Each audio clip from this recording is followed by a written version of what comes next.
This is the best sort of thing, is going sideways, because then if you fall off, it's not the end of the world. And some of this is actually pretty hard.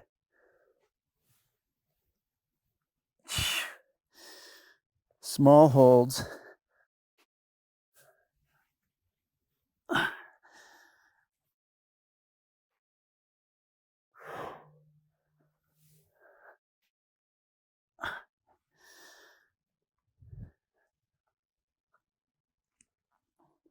And a little bouncy.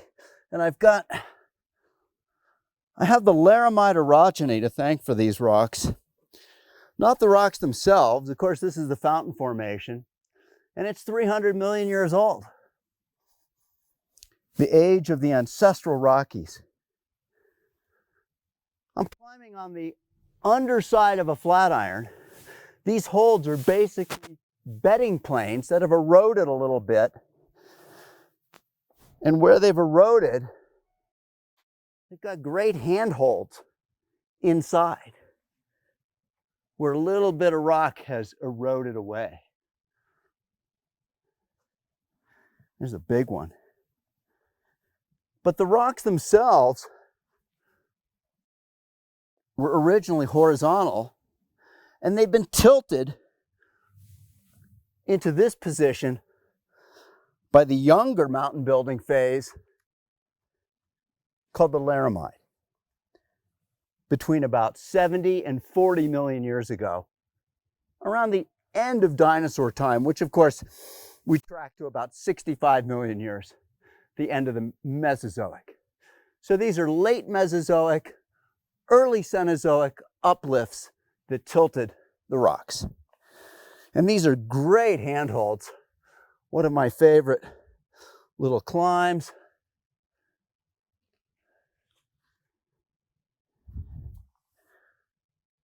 Can get pretty high, but solid rock.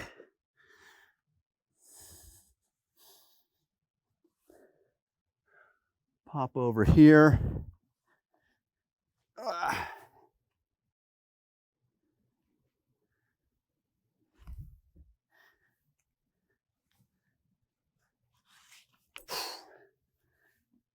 And I get on top of the flatiron, low angle face on the other side, and the flat plains that go for 1,000 miles.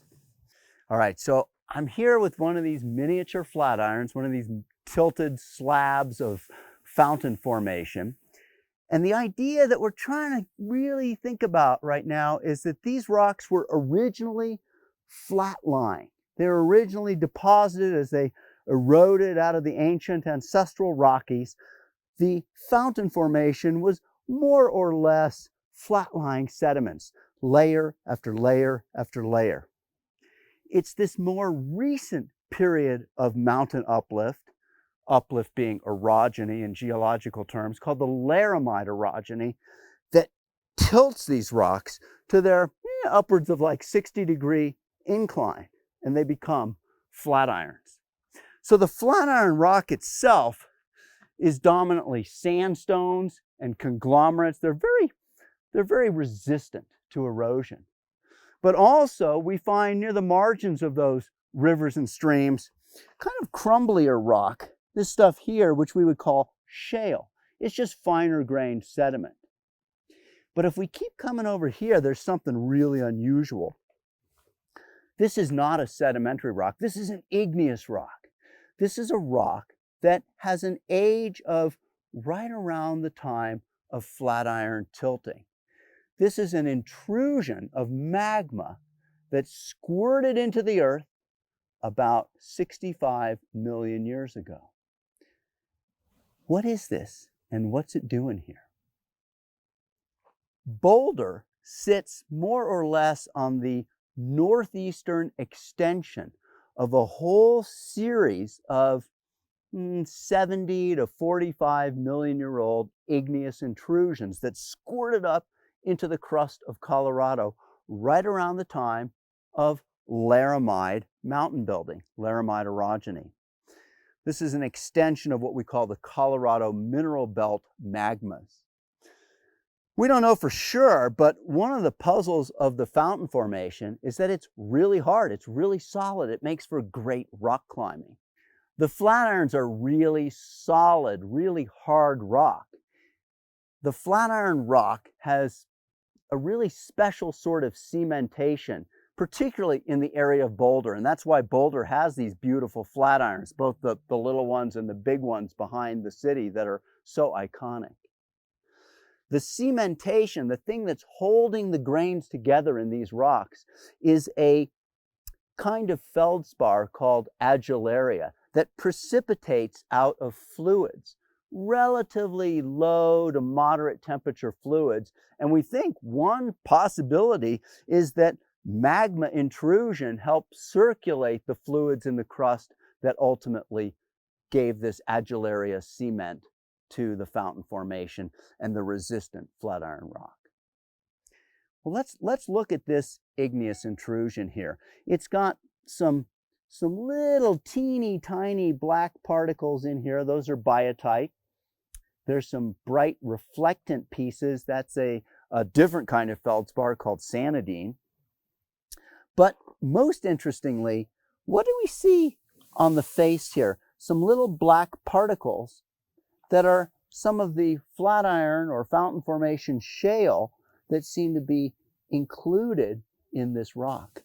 Come on over here and let's take an even closer look.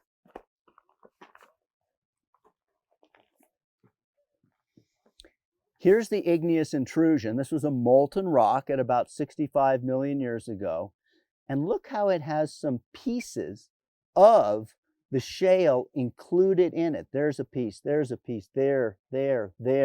here. These are all little chips of shale that are actually included in the intrusion, in the magma.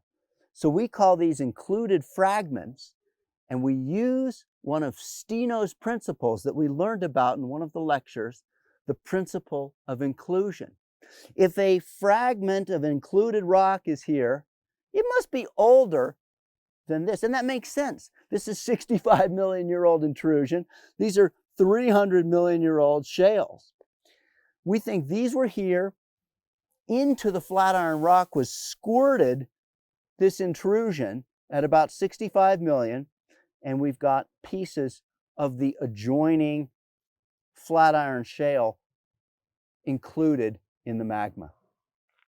All through Colorado, between about 70 and 40 million years ago, lots of squirts of magma, lots of intrusions coming through associated with things like the Colorado mineral belt. Unlike the ancestral Rockies at 300 million years ago with no magma. The mountains were uplifting, but no squirts of magma.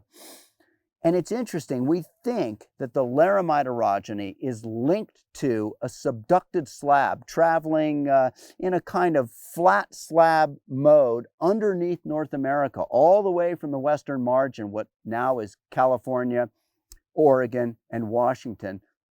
This slab of oceanic lithosphere traveling underneath North America, and that's the initiator of much of this magma that we see during Laramide time. And this is just one example of it.